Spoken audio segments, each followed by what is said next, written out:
Já estou online? Obrigado. Boa tarde. Isto vai ser uma experiência de fazer isto tudo por Skype. Além de mais, eu costumo ser um corredor de maratonas, não de 100 metros. E acho que até gosto de corredor de 100 metros. Fazer estas apresentações em tempo recorde. Bom, eu gostava de falar da arquitetura, mas principalmente do futuro da arquitetura. E questionar o que é isso, de olhar para a frente para estes próximos anos da arquitetura. A arquitetura está a passar por um momento de grande transformação. Porque nós, de design, estamos a ser confrontados com uma data de avanços noutras práticas profissionais que nos estão a desafiar. Mas como arquitetos, sempre tivemos uma visão positiva sobre o futuro, sempre olhamos para o futuro, mas que faz parte da nossa profissão. E como tal, a minha forma de pensar integra-se numa linha e numa tradição da arquitetura visionária. Não tanto pensando em utopias, mas pensando em questionar o futuro. E pensar de forma como experimentação. Eu gosto de especular. E penso que os arquitetos todos eles especulam um projeto. Eu acho que tanto está empreender aqui, especialmente à altura de crise que não está tendo a mais ainda é importante que os arquitetos estejam a explorar novos caminhos, novas formas de pensar, novas formas de construir. Eu vou passar agora para poucos slides, imagens que gostava de tratar. Um público. Vamos ver se isto vai funcionar.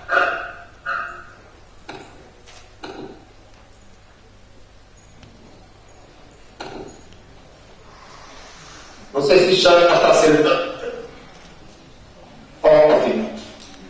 Por isso, como estava a dizer, a mim interessa-me olhar para o futuro e para uma arquitetura que possa abrir novos caminhos. De alguma forma, em todos estes desenhos, e até ainda quando era estudante, um pouco esta forma de pensar. E penso que foi assim que eu consegui chegar a Harvard, como disse, comentou por vez um colega português em Lisboa, que eu já era Harvard antes de chegar a Harvard aqui na UCL. Ou seja, a mim interessava-me especular, inventar, descobrir novos caminhos. E isto, quando eu olho para trás, estudantes, fez lembrar o meu projeto desconstrutivista do quarto ano, que teve como intenção romper com a tradição que estava a ver homogeneizada de fazer arquitetura, quando eu estudei como estudante na ESAP. E como tive toda a liberdade de fazer arquitetos, os professores sempre me apoiaram. Este projeto foi um sinal de ruptura na minha carreira.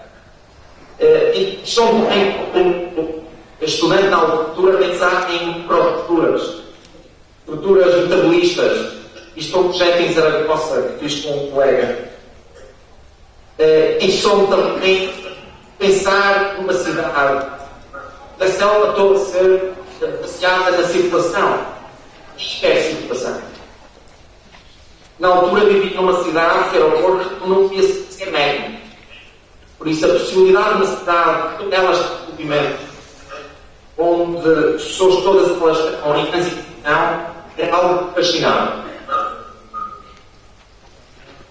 Eu penso que na arquitetura há um termo muito importante a explorar, que é o potencial o absurdo como um ato criativo de grande poder. E isto foi na altura uma imagem que eu fiz da cidade do Porto sem rio, no qual a margem de Gaia e a margem do Porto se juntavam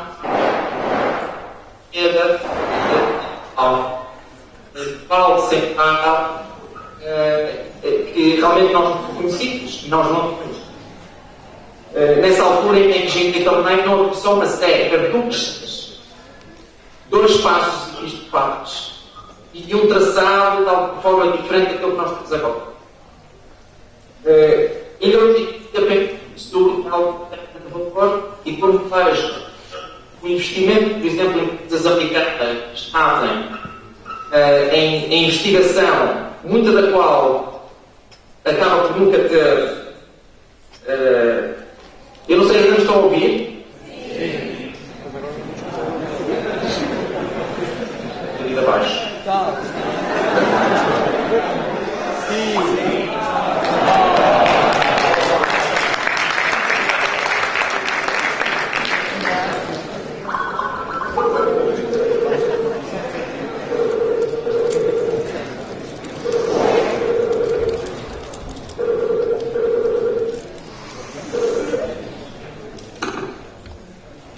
Perdemos o contacto.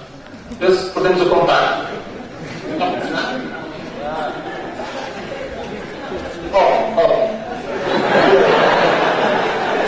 Por isso interessa-me esta ideia de especular com possibilidades das cidades, de repensar as cidades que conhecemos. E nessa altura, para mim, o Porto, obviamente, era o meu campo de experimentação.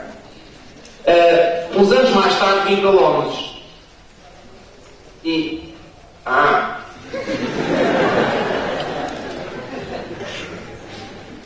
não está a ser fácil, vamos ver. Não, mas é que já fiz o screen share.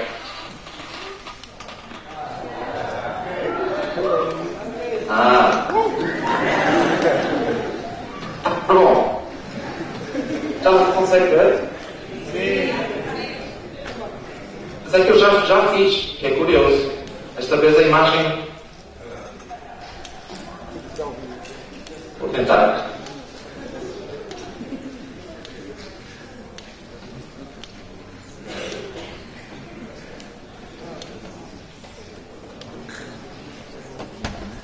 Tá bom? Share screen.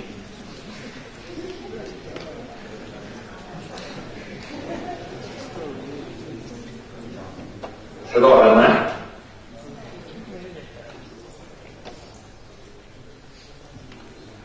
Está a funcionar? Ótimo.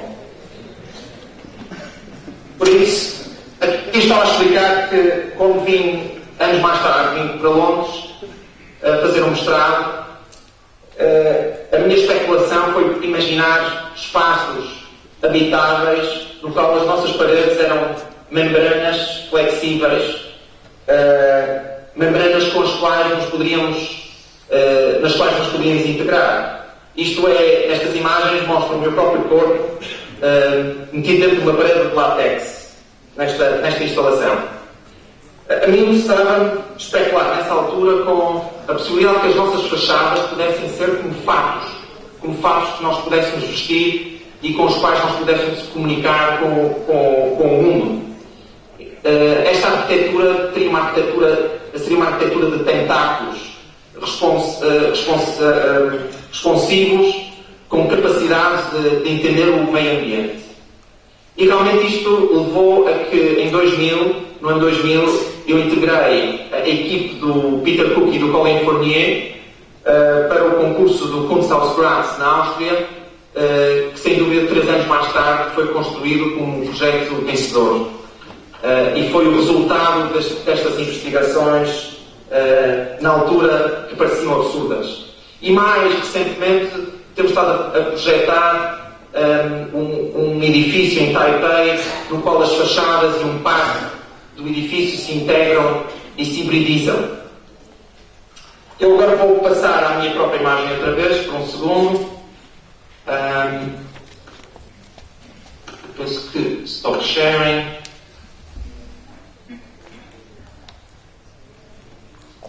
Vamos ver.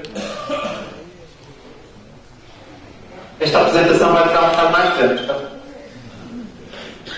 Bom, para mim a questão mais fundamental hoje em dia para a arquitetura, que é o maior desafio, é aquilo que se chama de biologia. Porque estou convencido que hoje em dia vivemos num século da biologia. Se o século XIX foi o século da física, o século XX foi o século da química, o século XXI é com certeza o século da biologia. E realmente isto levou a que, em 2000, no ano 2000, eu integrei a equipe do Peter Cook e do Colin Fournier para o concurso do Kunsthausgraz na Áustria, que sem dúvida 3 anos mais tarde foi construído como um projeto vencedor. E foi o resultado destas investigações na altura que pareciam absurdas. O Kevin Kelly, no seu livro de Out of Control em 94, falava de uma era neobiológica, no qual essa ideia da biológica iria afetar tudo o que nós fazemos. E sem dúvida, hoje em dia, o prefixo mais importante que nós temos na nossa língua é o prefixo bio. Quase tudo é bio. E em termos de disciplinas, nós começamos a ter estas novas disciplinas híbridas que são a bioinformática, a bioquímica, a bioengenharia. Na arquitetura, a possibilidade de uma bioarquitetura. E talvez até, quem sabe, haverá as biofinanças ou até o biodireito, não sei. Mas essa ideia de que tudo o que nós fazemos e tudo aquilo que nós investigamos e todo o nosso meio ambiente começa a ser um bio-meio ambiente é um desafio importante a considerar. E nesse campo, a ideia da biotecnologia e os avanços que estão a ver na biotecnologia através da genética, da biologia molecular, da embriologia, da biologia celular, tudo isso tem imensa importância para a arquitetura. Eu volto a umas imagens que queria partilhar.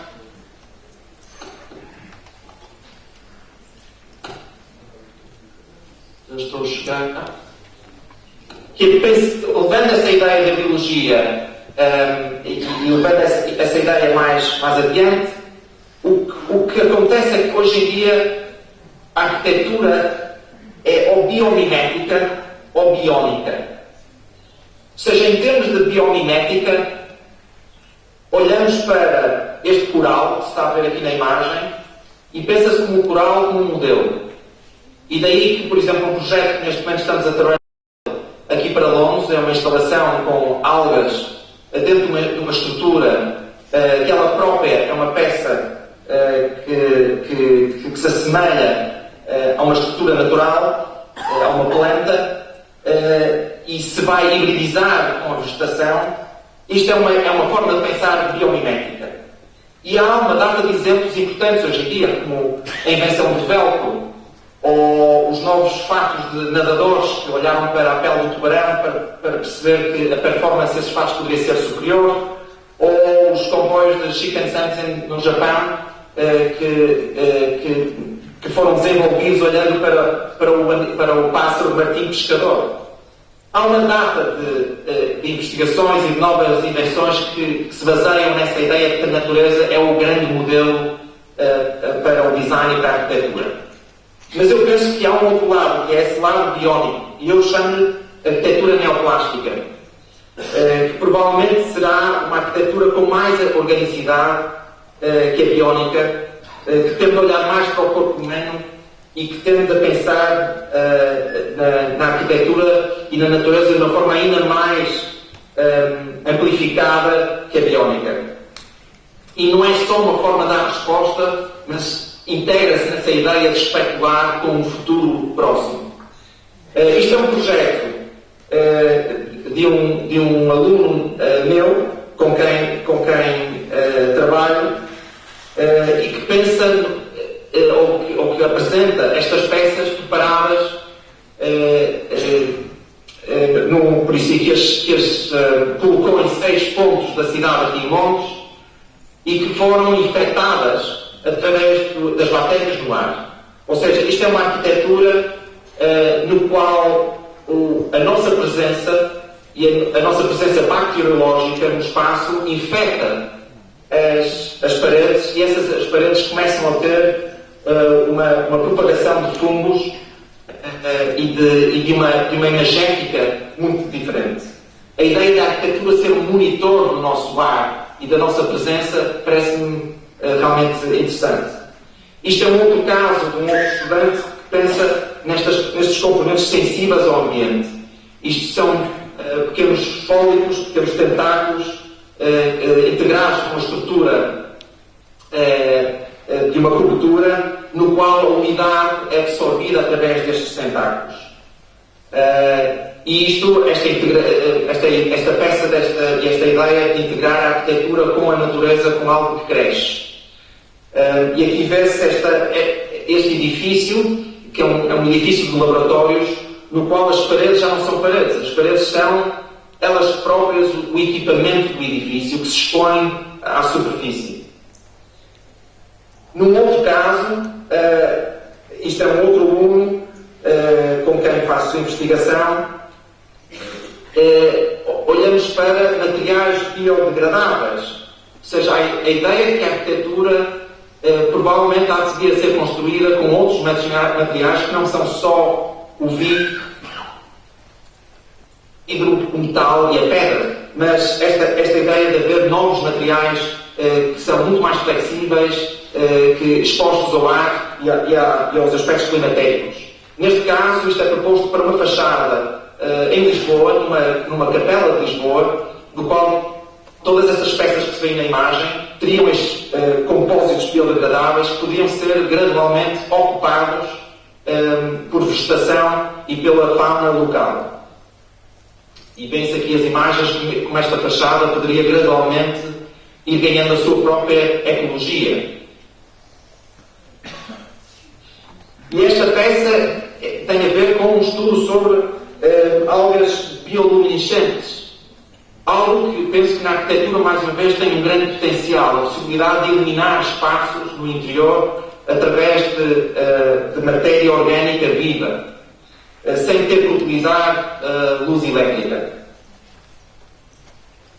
Isto está a ser estudado com algas muito específicas em laboratório, que poderão também dar a ideia de que os nossos edifícios poderão ser cobertos com fachadas onde temos tubos com o crescimento de algas que poderão produzir biocombustíveis. Ou seja, a ideia do edifício ser ele próprio um espaço de produção de matéria orgânica que produz energia, reduzir também a pegada de carbono que a arquitetura produz.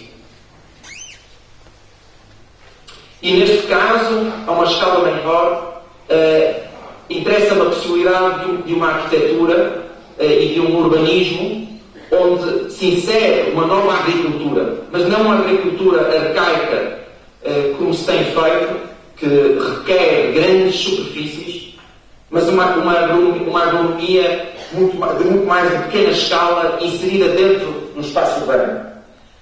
Neste caso, explorando a aquaponia, ou seja, a produção de combustíveis e algas para consumo gastronómico, e isto potencialmente explorado pelos habitantes da cidade. E este último exemplo que eu mostro, que é uma agropolis, uma cidade que se começa a desenvolver como nos princípios da Revolução Agrícola, que é as nossas urbes desenvolvendo-se à volta de estratégias e de geografias agrícolas, como neste caso, à volta dos círculos de irrigação que vão buscar água aos aquíferos. Eu volto à minha própria imagem para terminar. Não sei se estou a ser visível. E gostava de terminar para lançar estes grandes desafios para o nosso meio ambiente e para a arquitetura. E eu penso que nós, arquitetos, todos temos que olhar para isso. Não podemos deixar de pensar que o nosso futuro vai ser muito mais interdisciplinar. E é provavelmente no cruzar das disciplinas que está a solução e estão os grandes novos passos do nosso meio ambiente e da arquitetura. E principalmente o cruzar da biologia com a arquitetura, algo que se está a passar neste momento. Imagino o que será um biólogo, um cirurgião e um arquiteto a trabalhar juntos. Será algo, provavelmente, interessante a questionar. Penso que o nosso ambiente vai ser muito mais responsivo que é neste momento. Há de ter uma estética muito diferente também. Provavelmente há de ser muito mais sustentável e requer muito menos energia, muito menos consumo de energia. Penso que a arquitetura provavelmente virá a ser uma ecologia, mais que uma arquitetura. Se calhar a arquitetura vai passar a ser uma nova, como diz o Kevin Kelly, uma neobiologia. Essa para mim é a arquitetura neoplasmática. Obrigado. e muito boa tarde.